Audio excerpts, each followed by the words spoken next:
It's an absolute mission to get that board on top of the roof. I don't think I'll be keeping the soft roof racks for too long. Sweaty mess just getting those boards on, and we barely made it out of the car park. Someone hit the roller door, and it was quite interesting to get it out. So on the way to the beach, this is not the best start. This is not the best start. The bad start. It's a bad start. Yep, I agree, mate. It's a bad start. It's good. Give it a go.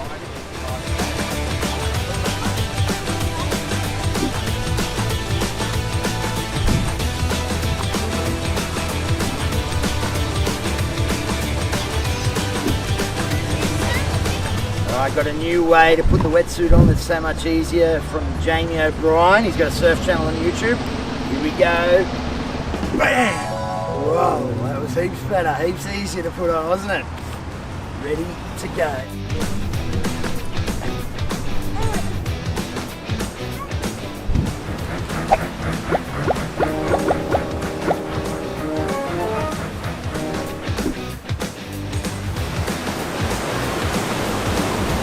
What you call getting in a rip and just getting out of a rip. Oh, I am absolutely spent.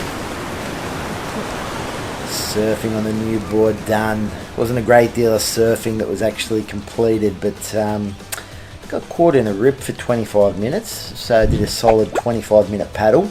On my fit watch, my heart rate got up to about 183 beats a minute. Technically, my maximum heart rate is 181 beats a minute. That is my absolute limit of fitness. Pretty happy with that. It's terrible, really, but I'm pretty happy. There you go. I was really pushing the intensity. I think I kept the heart rate up for almost an hour of mixed surfing, attempting surfing. Didn't stand up at all.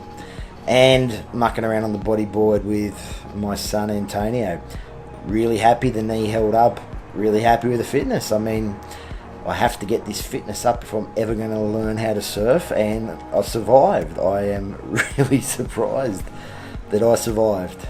Haven't caught a wave on the new board, but I am going to chalk this one up as an actual success, because the level of intensity I need to put into the paddling today would have absolutely killed me only a couple of months ago. And I'm talking genuine death, cardiac arrest on the beach. That didn't happen. So that's an improvement. It is an improvement. Today, I'm absolutely stuffed and I'm a write-off for the day, but mission accomplished. Took the surfboard out for the first time and I'm pretty proud of myself. I really am. I didn't die. And that's all that matters. As for Luke, I think the Bali surf trip's a little ways off. And my long-term goal, look, I've always wanted a Bali surf trip, so sort of said maybe around the 18-month mark, I'd love to plan a Bali surf trip, go over, film it all, and that's what I'm aiming for. So I'm sure we'll get there, and I'm sure we'll see in season 2 Luke getting up on his board and looking a lot better in the surf. He's incredibly good on his little Indo board, so we'll see how well that translates into the actual ocean. His fitness would be far, far better than what it was when we started. And that's really, really important in surfing, the conditioning element, the swimming, just from a safety standpoint. So yeah, I expect Luke will be up on his board, but he's a little bit away from throwing himself into some, mighty 6-foot swells with rips and things like that. At least I hope he is. I don't want to see Luke on the news getting dragged out in a rip and being unable to get to shore.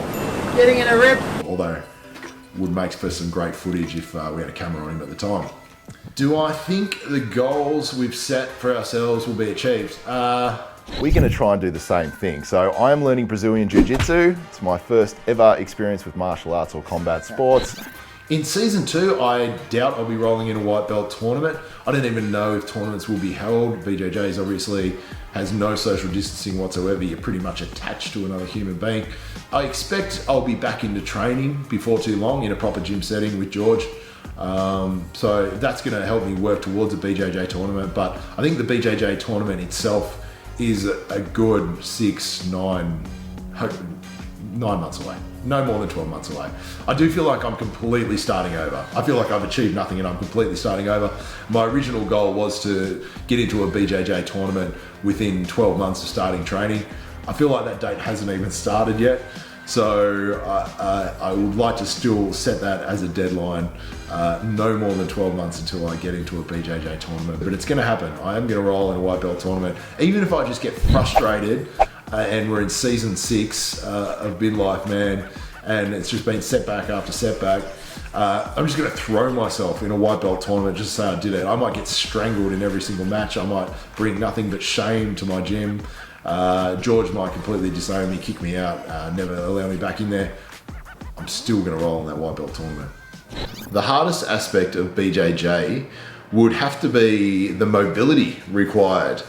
If I watch George demonstrate a skill, it could be a sweep or something, his legs and hips move in ways that mine do not. And he will say something like, you know, bring your leg up there and then hook it around here and then sweep the person off. And I'll be like, okay, I'm here. My leg doesn't actually go there. So my mobility is pretty bad. That prevents me from being able to shift my body weight in particular ways. It prevents me from contorting myself into certain positions, and it's very, very limiting to the things that I can do as far as BJJ is concerned. So I really, really need to work on my mobility. If I was to actually get into a BJJ tournament or something, my fitness would also be a limiting factor. It's possible that I could prevent someone from submitting me until I was exhausted, and then I'd willingly give up my neck just to get out of there because it's just so hard. So mobility, number one, is the most difficult aspect of BJJ. I do not have much of it.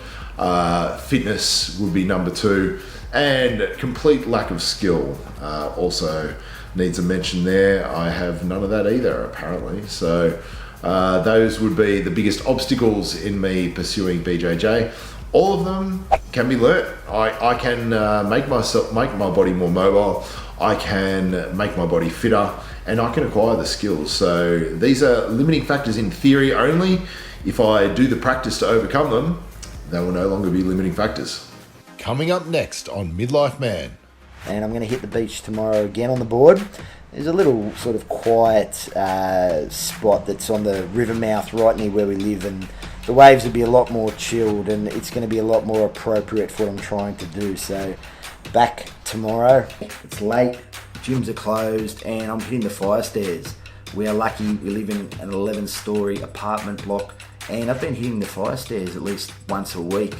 And I don't know if going up and down sets of fire stairs is really surfing specific in any way at all, but it certainly hurts and it certainly works my cardiovascular system.